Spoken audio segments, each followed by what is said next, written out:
Happy independence বাচ্চারা। আজকে আবার এই পাগলটাকে নিয়ে এসেছে। জানি না আজকে এই স্বাধীনতা দিবসে এই পাগলটা আজকে কি যে করবে। হ্যাঁ রে, ঠিকই বলেছিস।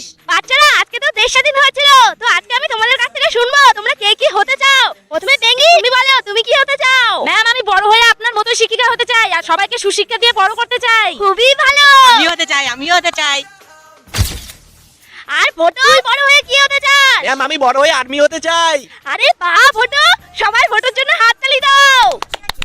আমি হতে চাই।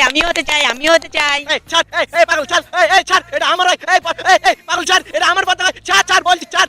আমি জানতাম এই পাগলটা কিছু একটা করবে। বাবা, ওটা ওর হয়, তুই ছেড়ে দে। তোকে স্কুলে আনাটাই আমার ভুল হয়ে গেছে, তোকে আমি আনলাম। মা আমি পতাকাটা নিতে যাইনি, পতাকাটা উল্টো করে রাখা ছিল, তাই আমি ঠিক করতে গিয়েছিলাম। সরি বয়রা, আজ থেকে তুইও আমাদের বন্ধু।